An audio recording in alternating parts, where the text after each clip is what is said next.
নমস্কাৰ। ইতিমধ্যে কেন্দ্ৰীয় বিত্তমন্ত্ৰী নিৰ্মলা সীতাৰমণে কেন্দ্ৰীয় বাজেট 2021-2022 তেওঁৰ বাজেট বক্তৃতা ইতিমধ্যে সামৰি পেলাইছে। এই বাজেটে আচলতে অসম তথা উত্তৰ পূৰ্বাঞ্চলত কি দিলে, বিশেষকৈ এই বাজেটখন 5খন ৰাজ্যত নিৰ্বাচন হ'বলৈ গৈ আছে। এই নিৰ্বাচনমুখী এখন বাজেট নেকি, এই সন্দৰ্ভত সকলো কথা বিস্তাৰে আলোচনা কৰাৰ কাৰণে আমাৰ ষ্টুডিঅ'ত উপস্থিত আছে। বৰ্তমান আমাৰ নিউজ এক্সত উপস্থিত আছে ডক্টৰ আয়ুষ সৰাফ। তেওঁ বিত্তীয় বিশেষজ্ঞ তথা তেওঁ এজন চাৰ্টাৰ্ড একাউণ্টেণ্ট। তেওঁ এই বিষয়ত বিশ্লেষণ আগবঢ়াব। মই ডক্টৰ সৰাফ আপোনাক স্বাগতম জনাইছোঁ। মই আপোনাৰ পৰা পোনে পোনে জানিবলৈ বিচাৰিছোঁ আচলতে এই বাজেটে অসমক কিবা দিলে নাই, কাৰণ ইতিমধ্যে আমি দেখিবলৈ পাইছোঁ যে ৰাষ্ট্ৰীয় ঘাইপথ উন্নয়নৰ বাবদ ইতিমধ্যে 1300 কিলোমিটাৰ পথ হ'ব, আৰু তাৰ লগত কাৰণে 34,000 কোটি টকা আবণ্টন কৰিছে অহা 3 বছৰ। আৰু তাৰ লগতে আমাৰ যিসকল চাহ জনজাতি গোষ্ঠীৰ মহিলা শিশু আছে তেওঁলোকৰ বিকাশৰ কাৰণে এটা আঁচনি আছে, তাত 1400 কোটি টকা ঘোষণা কৰে। তাৰ বাহিৰে মই বিশেষ একো দেখা নাই। আপোনাৰ দৃষ্টিত কিবা পৰিছিলে, আপুনি কি কয়? আমি যিহেতু আমাৰ অসমত নিৰ্বাচনৰ পৰা 2 মাহ দূৰ আছোঁ, আমাৰ এটা আশা আছিলে যে সেই বাজেটটো নিৰ্বাচনমুখী হ'ব লাগে আৰু ভালেখিনি অসমৰ কাৰণে এনাউন্সমেণ্ট হ'ব লাগে। কিন্তু আমি যেতিয়া বাজেট ডকুমেণ্টটো এতিয়া ষ্টাডি কৰি আছোঁ, 3-4টা মান এনাউন্সমেণ্ট কৰা গৈছে। এটা আপুনি যি ক'লে নেশ্যনেল হাইৱেৰ কাৰণে 1300 কিলোমিটাৰ ৰাস্তা নিৰ্মাণ হ'ব, পথ নিৰ্মাণ হ'ব অহা 3 বছৰত। আৰু চাহ জনগোষ্ঠীৰ কাৰণে ছ'চিয়েল ৱেলফেয়াৰ স্কিম এটা অনা গৈছে, 1000 কোটি টকা তাৰ কাৰণে আবণ্টিত কৰা গৈছে, আৰু সেইটো শ্বেয়াৰ কৰা হ'ব বেংগলৰ লগত। বাংগালোৰ চাহ জনগোষ্ঠী আৰু অসমৰ চাহ জনগোষ্ঠী দুটা মিলাই 1000 কোটি টকা এলট কৰা গৈছে। তাৰ বাহিৰে আমি বহুত বেছি অসমৰ কাৰণে, স্পেচিফিকলি অসমৰ কাৰণে আমি পোৱা নাই। এটা আৰু এনাউন্সমেণ্ট আছিলে যে কেন্দ্ৰীয় চৰকাৰে আপোনাৰ 15 ফাইনেন্স কমিশ্যনৰ ৰেকমেণ্ডেশ্যনটো একচেপ্ট কৰিলে। তাৰ কাৰণত কি হ'ল, সেইটো আমি অসম স্পেচিফিক একো আমি ৰিলিফ পোৱা নাই, কিন্তু গোটেইখিনি ষ্টেটছবিলাকে এতিয়া টেক্সত 41% শ্বেয়াৰ পাব। আগত 35-36% কিবা আছিলে, এতিয়া সেইটো ইনক্ৰিজ কৰি 41% কৰি দিয়া গ'ল। That is not Assam specific, সেইটো চবে বেনিফিট পাব, সকলোৱে পাব, চবখিনি ৰাইজে পাব।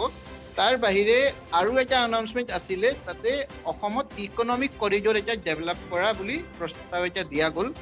এতিয়া সেইটো ভৱিষ্যতৰ কথা আছে, আজি আমি একো বহুত বেছি পোৱা নাই। ভৱিষ্যত কি হ'ব সেইটো এনাউন্সমেণ্টৰ যদি আমি পিছত 4 বছৰ পিছত আমি চাম কিমান ইকনমিক কৰিডৰ ডেভেলপ কৰা গ'ল, কি কৰা নগ'ল। আৰু এটা টেক্সটাইল মেগা পাৰ্ক ডেভেলপ কৰাৰ কাৰণে মাননীয় বিত্তমন্ত্ৰী মহোদয়ে প্ৰস্তাৱ দিছে। মোৰ সেইটো আছে যে আমাৰ অসম চৰকাৰে যদি চেষ্টা কৰি এটা টেক্সটাইল পাৰ্ক অসমত আনিব পাৰে, মেগা পাৰ্ক, আমাৰ হেণ্ডিক্ৰাফ্ট ইণ্ডাষ্ট্ৰী, হেণ্ডলুম ইণ্ডাষ্ট্ৰী সেইবিলাকৰ কাৰণে এটা ডাঙৰ বুষ্ট হ'ব পাৰিলে হয়। সেইকাৰণে যদি আমাৰ অসম চৰকাৰে তাৰ কাৰণে অলপ চেষ্টা কৰিব পাৰে যে এটা ডাঙৰ টেক্সটাইল পাৰ্ক ইয়াত আমি কৰিব পাৰোঁ, আমাৰ এটা টেক্সটাইল ইণ্ডাষ্ট্ৰী ডেভেলপ হ'ব ইয়াত। ইতিমধ্যে কৈছে 7খন মেগা টেক্সটাইল পাৰ্ক কেন্দ্ৰীয় চৰকাৰে দেশৰ বিভিন্ন প্ৰান্তত স্থাপন কৰিব বুলি আজি নিৰ্মলা সীতাৰমণে ঘোষণা কৰিছে, কিন্তু কোন ঠাইত হয় এই মেগা পাৰ্ক সেইটো ঘোষণা হোৱা নাই। গতিকে ডক্টৰ সৰাফে এটা ভাল কথা কৈছে, যদিহে আমাৰ অসম চৰকাৰে যুঁজ দিয়ে, অসম চৰকাৰে চেষ্টা কৰে, নিঃসন্দেহে এখন মেগা পাৰ্ক আমাৰ অসমত হ'ব পাৰে। অসমত প্ৰচুৰ সম্ভাৱনা আছে। কিন্তু আপুনি এনেই সামগ্ৰিকভাৱে যিখন বাজেট, এতিয়া আমি দেখিবলৈ পালোঁ যে গৌৰৱ গগৈ কংগ্ৰেছ সাংসদ, তেওঁ কৈছে বাজেটত তেওঁলোকে অসমৰ কাৰণে একো নাই সেইটো উল্লেখ কৰিছে। অৱশ্যে আজিকালি বাজেটবিলাক তেনেকুৱা অঞ্চল বিশেষ নহয়, খুব কমেই হয় আজিকালি, কিন্তু তথাপি তেওঁ অভিযোগ কৰিছে অসমৰ কাৰণে একো নাই। বিশেষকৈ চাহ জনগোষ্ঠীৰ যিটো কথা কৈছে সেই কথা তেওঁ সমালোচনা কৰিছে, আৰু তেওঁ কৈছে যে চাহ জনগোষ্ঠীৰ মিনিমাম ৱেজেছ সেইটো বৃদ্ধি কৰাৰ কাৰণে কোনো ব্যৱস্থা নাই। এইটো বাৰু তেওঁ এটা কৈছে। আপুনি কি ভাবে যে সামগ্ৰিকভাৱে এই বাজেটখনে সাধাৰণ জনতাক উপকৃত কৰিব নে এইখন বিকাশমুখী বাজেট নে কি বুলি আপুনি অভিহিত কৰিব? আমি বিকাশমুখী আছে নে নাই সেইটো পিছত আমি ডিছকাছ কৰিম। আগত আমি বাজেটৰ বেকগ্ৰাউণ্ডটো ডিছকাছ কৰিলোঁ। বাজেটৰ বেছিক বেকগ্ৰাউণ্ড হ'ল ক'ভিড। যোৱা 1 বছৰত যি কৰোণা ক্ৰাইচিছ হ'ল, তাৰ কাৰণে এটা আনপ্ৰেচিডেণ্টেড বাৰ্ডেন পৰি গ'ল আমাৰ গভৰ্ণমেণ্ট এক্সেক্টৰত। সেই বাৰ্ডেন পৰাৰ বিনিময়ত আমাৰ বাজেট ডেফিচিট, আমাৰ যি ফিস্কেল ডেফিচিট আছে, সেইটো হৈ গ'ল 9.5% from the estimated 3.5% in the last budget. And this is the worst performance of fiscal deficit among all the emerging markets. যিমান ডাঙৰ মানে আমাৰ ইমাৰ্জিং কাণ্ট্ৰিবিলাক আছে, ব্ৰাজিল হৈ গ'ল, চাইনা হৈ গ'ল, সেইবিলাকৰ মাজত India is the worst performer in fiscal deficit. বিত্তীয় ঘাটি যিটো কয়, সেই বিত্তীয় ঘাটি পূৰণত আমাৰ ভাৰতবৰ্ষ যিবিলাক উন্নয়নশীল ৰাষ্ট্ৰ ব্ৰাজিল বা অন্যান্য যিবিলাক দেশ আছে চীন সেইবিলাক দেশৰ তুলনাত ভাৰতবৰ্ষ বহুত পিছ পৰি গৈছে কিন্তু এটা বস্তু দেখিলো বাজেট দিয়াৰ পিছত আমাৰ চেনচেক্সত কিন্তু যথেষ্ট ঊৰ্ধ্বগামী হৈছে 700 পইণ্টৰ চেনচেক্সত বৃদ্ধি পাইছে তাৰ কাৰণটো আমি ডিছকাছ কৰিম তাৰ কাৰণটো মই আপোনাক নেক্সট পাৰ্টত ক'ম এতিয়া আমি যদি বাজেটটো চাওঁ সেইবাৰৰ বাজেট আমাৰ যোৱাবাৰৰ বাজেট আছিলে 30,000 কোটি টকাৰ সেইবাৰৰ বাজেট মই পাৰ্চনেলি 30,000 লাখ কোটি টকা আই এম চৰি আৰু আমি এক্সপেক্ট কৰি আছিলো যে বাজেটটো সেইবাৰ কমাই দিব পাৰে কিন্তু আচৰিতভাৱে বাজেটটো 10% ইনক্ৰিজ কৰি দিয়া গ'ল বঢ়াই দিয়া গ'ল ইট ইজ 34,500 crore এপ্ৰক্সিমেটলি এতিয়া এই ফাণ্ডটো ক'ৰ পৰা আহিব যোৱাবাৰত এষ্টিমেটেড ৰেভিনিউ বাজেট আছিলে ৰেভিনিউ ইনকাম আমি কেপিটেল ডিছকাছ নকৰোঁ ৰেভিনিউ মানে income that is the net income of the government এতিয়া ৰেভিনিউ ইনকাম এক্সপেক্ট কৰিছিলে 17 লাখ কোটি টকা কিন্তু একচুৱেলত ৰিয়েলাইজ হ'ল 15 লাখ কোটি টকা যোৱা বছৰত যোৱা বিত্তীয় বৰ্ষত এতিয়া চৰকাৰে সেইবাৰ এক্সপেক্ট কৰি আছে এপ্ৰক্সিমেটলি 18 লাখ কোটি টকা ৰেভিনিউ ইনকাম এক্সপেক্ট কৰি আছে তাৰ মানে হ'ল যে এই 16 লাখ কোটি টকা যি আছে সেইটো আহিব কেপিটেল ৰিচিপ্টৰ পৰা যাৰ মেইন কম্পনেণ্ট হ'ব বৰিংছ ধাৰ লৈ কামটো কৰিব এতিয়া এই ধাৰ লৈ এই এডিশ্যনেল বাৰ্ডেন যি গভৰ্ণমেণ্টৰ ওপৰত আহি আছে সেইটো কেনেকৈ কাৰণ আজি ধাৰ ল'ব তাৰ ওপৰত ইণ্টাৰেষ্ট বাৰ্ডেন আহিব আৰু সেইটো লাহে লাহেকৈ পাইল আপ হৈ আছে গভৰ্ণমেণ্টৰ বৰিংছ এইকাৰণে বাজেটটো ঠিক আছে বঢ়াইছে এইটো ভালেই কথা কিন্তু ইয়াৰ যি আপোনাৰ মিট আপ কৰিব লাগে সেইটো মেইন পাৰ্ট হ'ব লাগে ৰেভিনিউ ইনকাম কেপিটেল বাজেট বৰিংছ হ'বই লাগিব কাৰণ বৰিংছ নহ'লে গভৰ্ণমেণ্টে ইমান এক্সপেণ্ডিচাৰ কৰিব নোৱাৰিব আৰু এটা বিশেষ কথা আছিলে কেপিটেল এক্সপেণ্ডিচাৰ ইতিহাসক সবচে হাইয়েষ্ট সবচে বেছি আজিলৈ কেপিটেল এক্সপেণ্ডিচাৰ চৰকাৰে কৰিছে সেই বাজেটত সেইকাৰণে সেই বাজেটটো আমি বিকাশশীল ক'ব পাৰোঁ কাৰণ বাজেটটো বঢ়াই দিছে বাজেট কমোৱা নাই কোভিডৰ কাৰণে ইনকামৰ ৰাস্তাটো অলপ কম হৈছে কাৰণ আপুনি চাবলৈ যদি যায় 4 মাহ আমাৰ ইকনমি শ্বাটডাউন আছিলে আমাৰ এক্সপৰ্ট মিনিমাম আছিলে আমাৰ ইম্পৰ্ট মিনিমাম আছিলে আৰু আমাৰ বেছিক যি ৰিয়েল ইনকাম আছে real income was decreasing in this still আমি যদি বাজেট বঢ়াই দিছোঁ বাজেট এক্সপেণ্ডিচাৰ বঢ়াই দিছোঁ ইট ইজ এ ডেভেলপমেণ্টেল এটা ইণ্টাৰেষ্টিং দিশ আছে এইখন বাজেটত এতিয়া দেখিবলৈ পোৱা গৈছে যে পেট্ৰল ডিজেলৰ আকাশলংঘী মূল্য ইতিমধ্যে আমাৰ দেশৰ জনসাধাৰণৰ মাজত এক প্ৰকাৰ তেওঁলোকৰ মাজত হাহাকাৰ সৃষ্টি কৰিছে মানুহৰ মাজত ক্ষোভৰ সৃষ্টি হৈছে এই সময়ত আমি দেখিবলৈ পালোঁ যে কেন্দ্ৰীয় বাজেট যিখন দাখিল কৰিলে এই বাজেটত কেন্দ্ৰীয় বিত্তমন্ত্ৰী নিৰ্মলা সীতাৰামনে চেছ ওপৰত এগ্ৰিকালচাৰ ইনফ্ৰাষ্ট্ৰাকচাৰ এণ্ড ডেভেলপমেণ্ট চেছ এই চেছৰ ওপৰত প্ৰায় প্ৰতি লিটাৰ পেট্ৰলৰ ওপৰত 2.5 টকা আৰু প্ৰতি লিটাৰ ডিজেলৰ ওপৰত 4 টকাকৈ তেওঁ অতিৰিক্ত চেছ আৰোপ কৰিলে আৰু ইয়াৰ ফলত কিন্তু এটা ইণ্টাৰেষ্টিং হেৰি তাৰপিছত তেওঁ সাধাৰণ গ্ৰাহকক সকাহ দিয়াৰ কাৰণে তেওঁ সেই বাজেটত তেওঁ পৰৱৰ্তী পৰ্যায়ত উল্লেখ কৰিছে যে তেওঁ এগ্ৰিকালচাৰ চেছ যদি বঢ়ালে কিন্তু তেওঁ ইফালে তেওঁ কাষ্টমছ ডিউটি যিটো আবকাৰী শুল্ক সেয়া কমাই দিছে গতিকে এইটো তাৎপৰ্যমূলক দিয়ে অৰ্থাৎ তেওঁ বাজেটত তেওঁ এগ্ৰিকালচাৰ চেছ বঢ়াই দি তাত তেওঁ একে সময়তে কাষ্টমছ ডিউটি কমাই তেওঁ মানে পেট্ৰল ডিজেলৰ মূল্য তেওঁ মানে এই বাজেটৰ কাৰণে বৃদ্ধি হোৱা নাই নহয় জানো আম ৰাইজৰ সাধাৰণ ৰাইজৰ কাৰণে একো ক্ষতিগ্ৰস্ত নহয় কিন্তু এইটো চৰকাৰৰ নিজৰ ইণ্টাৰনেল এডজাষ্টমেণ্ট কাৰণ সেইটো যে চেছ এডিশ্যনেল লগোৱা গ'ল সেইটো ইউজ হ'ব আপোনাৰ এগ্ৰিকালচাৰত সেইকাৰণে সেইটো বেলেগ এটা হেডত যাব আৰু এডিশ্যনেল এক্সাইজ ডিউটি আৰু special excise basic excise duty কমাই দিলে সেইটো আৰু মানে বেচিক হেড এডজাষ্টমেণ্ট আছে আপোনাৰ সাধাৰণ ৰাইজক ইয়াৰ কাৰণে কোনো ধৰণৰ প্ৰভাৱ নপৰিব আৰু এইখন বাজেটত আমি দেখিবলৈ পাইছোঁ যে কেন্দ্ৰীয় চৰকাৰে ৰাস্তা আৰু ৰেলৰ ৰাস্তা পৰিবহণত যথেষ্ট গুৰুত্ব পৰিছে ইতিমধ্যে আমি বাজেটত যিটো উল্লেখ আছে বাজেটত আমি দেখিবলৈ পাইছোঁ যে তেওঁ বাজেটখনত তেওঁলোকে উল্লেখ কৰিছে ৰেল আৰু ইয়াৰ কাৰণে ৰাস্তাৰ কাৰণে কাৰণ ৰেলৰ কাৰণে আমি দেখিবলৈ পাইছোঁ যে তেওঁলোকে ৰেলৰ যিবিলাক ৰেলৱে প্ৰজেক্টৰ কাৰণে 1.10 লাখ কোটি 1.10 লাখ কোটি টকা তেওঁ কেন্দ্ৰীয় বিত্তমন্ত্ৰীয়ে আবণ্টন দিছে এইটো আমাৰ ৰেলৱে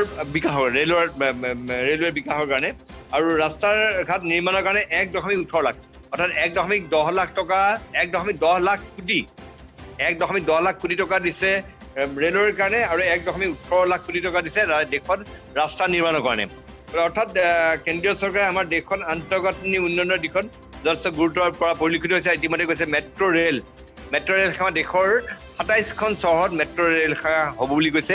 আৰু সেই মেট্ৰ' ৰেল সেৱাৰ ভিতৰত আমাৰ অসম বা গুৱাহাটী পৰে নপৰে আমি নাজানো, কিন্তু এতিয়ালৈকে ২৭খন চহৰত হ'ব বুলি কৈছে। হয়তো যদি আমাৰ ফালৰ পৰা অলপ হেঁচা দিয়া হয়তো মেট্ৰ' ৰেল সেৱাই সামৰি ল'ব আৰু ইয়াতে ১১,০০০ কোটি টকা ইতিমধ্যে বাজেটত আবণ্টন কৰা হৈছে। এই বিষয়ত আপুনি কি ক'ব? আপুনি যদি মোদী গভৰ্ণমেণ্টৰ যোৱা ৭ বছৰৰ বাজেটটো চাই, আন্তঃগাঁথনিৰ ক্ষেত্ৰত বেছিকে ষ্ট্ৰেছ দিয়া গৈছে, প্ৰভুত্ব দিয়া গৈছে। আৰু আন্তঃগাঁথনিৰ ক্ষেত্ৰ বাঢ়িলে কি হয়, ইকনমি এজ এ হোল বাঢ়ি থাকে। যদি ইনফ্ৰাষ্ট্ৰাকচাৰত স্পেণ্ডিং হয় তেতিয়া লেবাৰ ৱেজেছ পায়, আপোনাৰ কনষ্ট্ৰাকশ্যন মেটেৰিয়েলছৰ যি আছে সেইবিলাক আপোনাৰ ৰেভিনিউ ইনক্ৰিজ হয়। তাৰ বিনিময়ত আপোনাৰ কি হয়, মানি লওক আপোনাৰ চিমেণ্টৰ কনজাম্পশ্যন বাঢ়িব, ষ্টীলৰ কনজাম্পশ্যন বাঢ়িব, বাকী আপোনাৰ as a whole economy increase হয় যদি ইনফ্ৰাষ্ট্ৰাকচাৰ ছেক্টৰ আপোনাৰ গ্ৰোথ কৰে। সেইকাৰণে মোদী গভৰ্ণমেণ্টৰ আগৰ পৰাই ষ্ট্ৰেছ আছিলে যে ইনফ্ৰাষ্ট্ৰাকচাৰ ছেক্টৰ আপোনাৰ বাঢ়ি থাকক আৰু তাত বেছি স্পেণ্ডিং হৈ আছে। তাৰ কাৰণে আৰু এটা বাজেটত ডাঙৰ প্ৰপ'জেল আছে যে FDI লিমিট ইনফ্ৰাষ্ট্ৰাকচাৰ ছেক্টৰত 100% কৰি দিয়া গৈছে, 100% কৰি দিয়া গৈছে। যদি কোনোবা বিদেশী কোম্পানীয়ে ভাৰতত পুঁজি বিনিয়োগ কৰিব খোজে তেওঁলোকে 100% কৰিব পাৰিব, পুঁজি, আৰু তাৰ লগত তেওঁলোকে মালিকানাধীন হ'ব। এই বিষয়ে যথেষ্ট বিতৰ্কৰ অৱকাশ আছে। ইতিমধ্যে যিসকলে বিজেপিৰ এই প্ৰস্তাৱৰ বিৰোধী আছে, কংগ্ৰেছ বা অন্যান্য দলসমূহে, তেওঁলোকে হয়তো এই প্ৰস্তাৱৰ বিৰোধিতা কৰিব যে FDI যিটো বিনিয়োগ অৰ্থাৎ ফৰেইন ডাইৰেক্ট ইনভেষ্টমেণ্ট, বিদেশী পুঁজি যিটো বিনিয়োগৰ কথা হৈছে তাত 100% বিদেশী মালিকানাধীন কৰি দিয়াৰ লগে বহুবিলাক কোম্পানীৰ প্ৰত্যক্ষভাৱে বিদেশী কোম্পানীৰ তেওঁলোকৰ হস্তক্ষেপ চলিব আৰু তাত হয়তো ভাৰতৰ বা কেন্দ্ৰীয় চৰকাৰৰ কোনো হস্তক্ষেপ নাথাকিব। আৰু ইয়াৰ বেকগ্ৰাউণ্ডটো আপুনি ৪-৫ বছৰ আগৰ পৰাই চাব পাৰে যে NHI এতিয়া 4 লেনৰ কামটো কমাই আছে। 4 লেনৰ কাম মানে লাহে লাহেকে প্ৰাইভেট ছেক্টৰত দিয়া গৈ আছে। PPP মডেলত চৰকাৰে কাম কৰিব বুলি ভাবি আছে আৰু সি যি 100% কৰি দিয়া গৈছে সেইটো তাৰে এটা ডাঙৰ ষ্টেপ, ফাইনেল ষ্টেপ বেচিকেলি। আৰু এতিয়া আপুনি চাব পাৰিব লাহে লাহেকে প্ৰাইভেটাইজ হৈ যাব ৰোডবিলাক আৰু চৰকাৰৰ হাতৰ পৰা ওলাই আহিব। বেছি আপুনি টোল গেটছ পাব পাৰে এতিয়া। এই ধৰণৰ লাহে লাহেকে এতিয়া ট্ৰেণ্ড আমাৰ দেশত ষ্টাৰ্ট হ'ব পাৰে এতিয়া। যিটো আচলতে বিৰোধী পক্ষই যিটো অভিযোগ আনি আছে যে পুঁজিপতিৰ হাতত বিজেপি চৰকাৰে বা মোদী চৰকাৰে দেশখন বিক্ৰী কৰি দিলে, বাৰম্বাৰ এইটো অভিযোগ উত্থাপন হৈ আহিছে। ইতিমধ্যে প্ৰায়বিলাক ৰাজনৈতিক দল বা বামপন্থী দল প্ৰায়বিলাকে এইটো অভিযোগ আনিছে যে কেন্দ্ৰীয় চৰকাৰে বিদেশী পুঁজিপতিৰ হাতত এইখন ভাৰতবৰ্ষত বিক্ৰী কৰিলে। সেইবিলাক ইতিমধ্যে কেন্দ্ৰীয় চৰকাৰে যিটো আঁচনি লৈছে, যিটো ডক্টৰ আয়ুষ চাৰাফ, তেখেতে এজন বিত্তীয় বিশ্লেষক, লগতে চাৰ্টাৰ্ড একাউণ্টেণ্ট, তেখেতে যিটো বিশ্লেষণ কৰিছে যে আমাৰ যিটো পলিচি কেন্দ্ৰীয় চৰকাৰে পলিচি অনুসৰি এতিয়া আমাৰ দেশৰ অতি বহুবিলাক পথ এইবিলাক ব্যক্তিগতকৰণ হ'ব, তাতে আমি টোল গেট এতিয়া বহুত বাঢ়ি যাব, টোল গেটৰ সংখ্যা বঢ়াৰ সম্ভাৱনা পুৰা আছে। আৰু এটা বস্তু দেখিলে আয়কৰৰ ক্ষেত্ৰত, আয়কৰ যিটো হয়, আয়কৰ ক্ষেত্ৰত এইবাৰ তেওঁলোকে নিৰ্মলা সীতাৰমণে একো বিশেষ সাল সলনি কৰা নাই। যিটো আয়কৰ স্লেব আছে, আয়কৰ স্লেব আগৰ মতে থাকিব, এটা বিশেষ এটা ৰেহাই তেওঁলোকে এইবাৰ দিছে। এয়া হ'ল ৭৫ বছৰ বয়সৰ ওপৰৰ লোকসকলে তেওঁলোকে আয়কৰ ৰিটাৰ্ণ দিব নালাগিব। এই বিষয়ে অলপ ডক্টৰ চাৰাফৰ পৰা মই জানিব বিচাৰিম। আমাৰ প্ৰত্যক্ষ কৰ ক্ষেত্ৰত কোনো ধৰণৰ ডাঙৰ এনাউন্সমেণ্ট আজি কৰা নাই। বৰিষ্ঠ নাগৰিকসকলৰ কাৰণে ডেফিনেশ্যন হ'ল 75 ইয়াৰ্ছ এণ্ড এবাভ। যদি পেঞ্চন আৰু ইণ্টাৰেষ্ট ইনকাম আছে সিহঁতৰ, তেতিয়া সিহঁতে ৰিটাৰ্ণ ফাইল কৰিব নালাগে। এইটো এটা ডাঙৰ আপুনি ৰিলিফ বুলি ক'ব পাৰে আমাৰ বৰিষ্ঠ নাগৰিকসকলৰ কাৰণে। আৰু তাৰ বাহিৰে ডাঙৰ একো নাই। এফৰ্ডেবল হাউচিং যাৰ আছে, যোনে মানে এফৰ্ডেবল হাউচিঙৰ ঘৰ কিনিছে, এইটো স্কিমৰ ভিতৰত ঘৰ কিনিছে, সেইবিলাক কৰদাতাৰ কাৰণে ৩.৫ লাখ টকাৰ ডিডাকশ্যন কৰি দিয়া গৈছে। আগত 2 লাখ টকা আছিলে, এতিয়া 3.৫ লাখ টকালৈ এতিয়া এক্সটেণ্ড কৰি দিয়া গৈছে। তাৰ বাহিৰে ডাঙৰ একো নাই। ইজ অফ ডুইং বিজনেছত চৰকাৰে কেইটামান পদক্ষেপ লৈছে। আপোনাৰ মানি লওক ৰিঅ'পেনিং, ইনকাম টেক্স কেছ ৰিঅ'পেনিং। মানি লওক কোনোবা এজন কৰদাতাই এটা ৰিটাৰ্ণ ফাইল কৰিছে আৰু 3 বছৰ 4 বছৰ পিছত ইনকাম টেক্স অফিচাৰে গম পায় যে ইয়াত কিবা গোলমাল আছে, খেলি মেলি আছে ইয়াত, তেতিয়া এখেতে 6 বছৰলৈ কেছটো খুলিব পাৰে আৰু আকৌ স্ক্ৰুটিনিত পৰাই দিব পাৰে। 4 বছৰ আছে, 6 বছৰ আছিলে, এতিয়া তাক 3 বছৰ কৰি দিয়া গৈছে for cases where the tax evasion is up to 50 lakh. তাৰমানে বস্তু এনেকুৱা, যদি কোনো ব্যক্তিয়ে আয়কৰ দিয়া নাই, যেতিয়া কেনে হাৰি গ'ল, ধৰক 1 কোটি বা 2 কোটি টকা হাৰি গ'ল, আগতে ইনকাম টেক্স আয়কৰ বিভাগে 6 বছৰ পুৰণি কেছো খুলিব পাৰিছিলে। এতিয়া কেন্দ্ৰীয় চৰকাৰে যিটো ব্যৱস্থা কৰিলে, ইয়াৰ ফলত 3 বছৰ পুৰণি হলে সেইটো আৰু খুলিব নোৱাৰিব। হয়, সিৰিয়াস কিবা ট্যাক্স ইভেশনৰ কেস আহে, সিৰিয়াস ট্যাক্স ইভেশন মানে 50 লাখৰ ওপৰত যদি কিবা ট্যাক্স ইভেশনৰ কেস আহে, তেতিয়া 10 বছৰলৈ খুলিব পাৰে, যোৱা 10 বছৰলৈ কেছটো খুলিব পাৰে। এই কথাটোৱে বহু সময়ত আমাৰ যিটো কথা হৈ আছে যে দুৰ্নীতিগ্ৰস্ত বিষয়া, ঠিকাদাৰ, ৰাজনৈতিক নেতা এনেকুৱা অভিযোগবিলাক আছে, যে তেওঁলোকক সুবিধা কৰি নিদিলে নাই স্যাৰ, সেইটো মই নকওঁ, কাৰণ চৰকাৰৰ আজি যি পলিচি হৈ আছে যে ডাঙৰ কেছক ধৰাৰ কাৰণে, কাৰণ টেক্স এডমিনিষ্ট্ৰেশ্যন মেক্সিমাম চৰকাৰ, মেডামে কি ক'লে, মেক্সিমাম গভৰ্নেন্স মিনিমাম গভৰ্ণমেণ্ট, তাৰমানে সৰু কেছেছক ইমান বেছি সিহঁতি, কাৰণ তাত ৰেভিনিউ কালেকশ্যন বেছি নহয়। যদি এজন সৰু SSC সিহঁতি ৰিঅপেন কৰে কেছ, সিহঁতৰ সময় ইমানেই লাগি যায়, কিন্তু ৰেভিনিউ কালেকশ্যন বেছি নহয়, আৰু সিহঁতৰ তাত ৰিচোৰ্চেছ মিনিমাম আছে, ৰিচোৰ্চেছ লিমিটেড। সেইকাৰণে ডাঙৰ কেছেছত কনচেনট্ৰেট কৰাৰ কাৰণে এই কামটো কৰা গৈছে।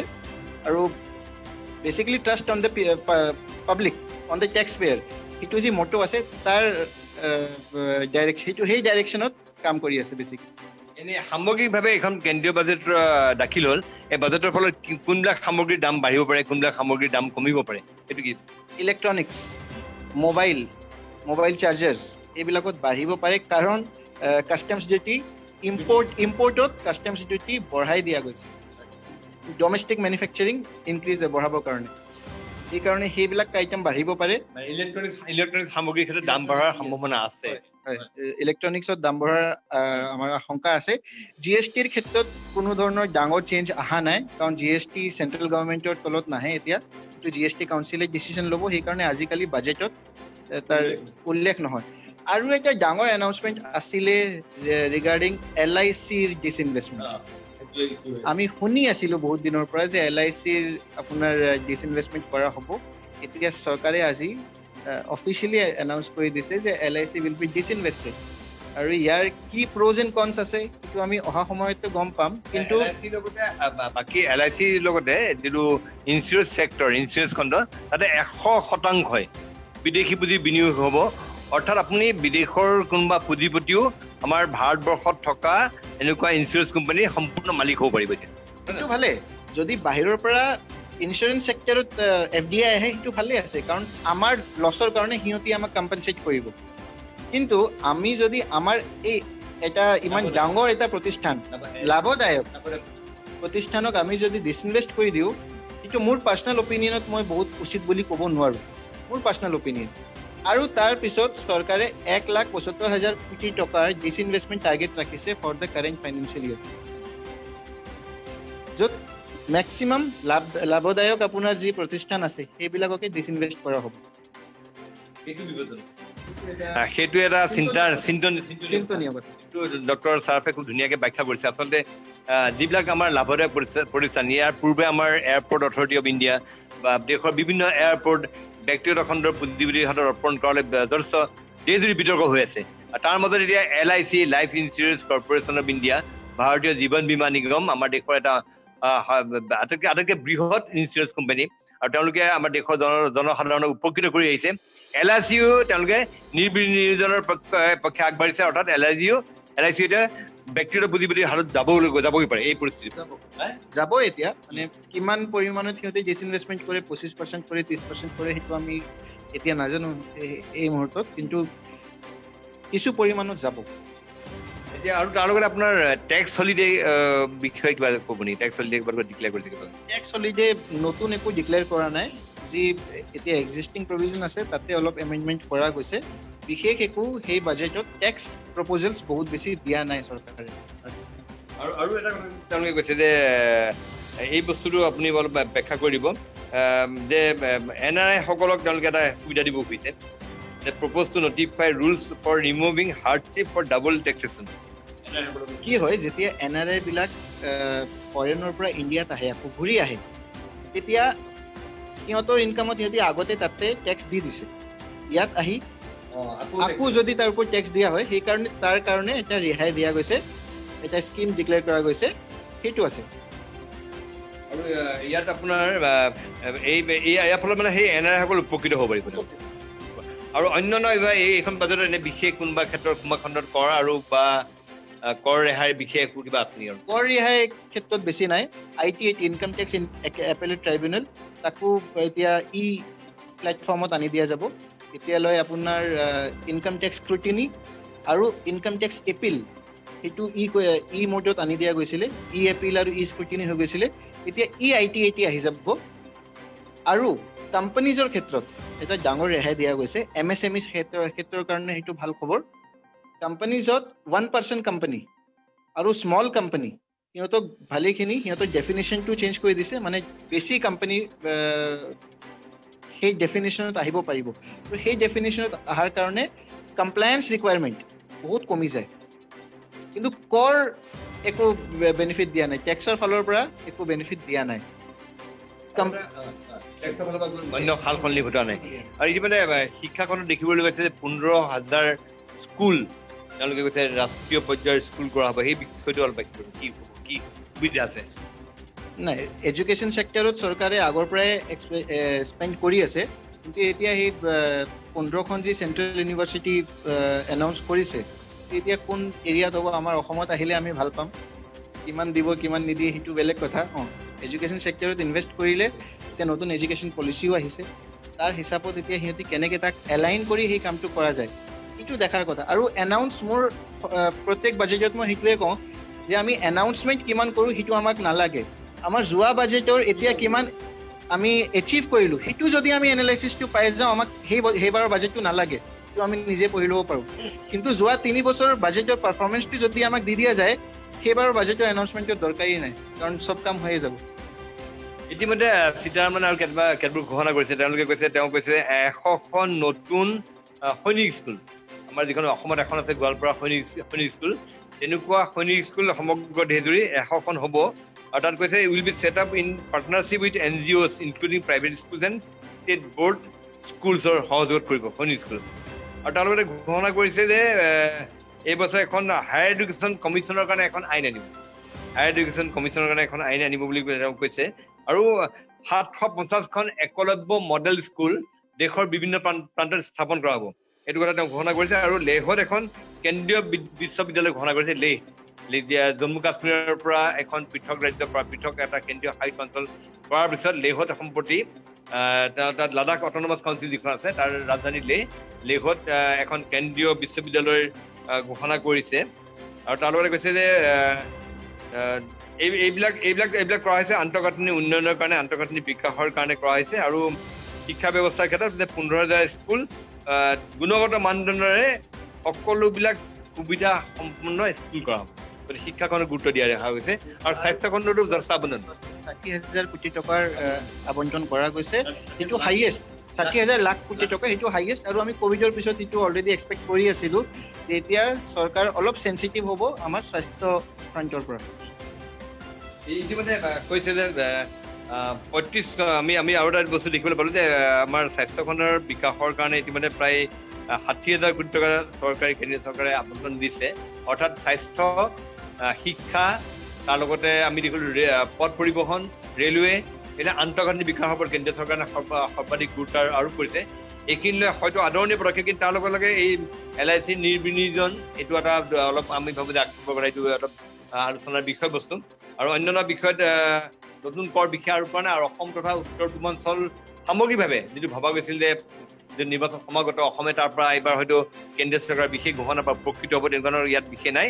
খালি দুটা বস্তু হ'ল, এটা হ'ল 1300 কিলোমিটাৰ ৰাষ্ট্ৰীয় ঘাইপথ অসমত নতুনকৈ নিৰ্মাণ হ'ব অহা 3 বছৰ, আৰু তাৰ কাৰণে 11,000 কোটি টকা তাত আবণ্টন দিছে। এইটো টকাখিনিৰ কাৰণে হয়তো আমি তাৰ পৰা অলপ উপকৃত হ'ম। কিন্তু ইতিমধ্যে ডক্টৰ চাৰাফে ব্যাখ্যা কৰিছে আজিকালি national highway authority of India, ৰাষ্ট্ৰীয় ঘাইপথ প্ৰাধিকৰণৰ পৰিৱৰ্তে কেন্দ্ৰীয় চৰকাৰে এই পথসমূহ ব্যক্তিগত খণ্ডৰ হাতত অৰ্পণ কৰিছে।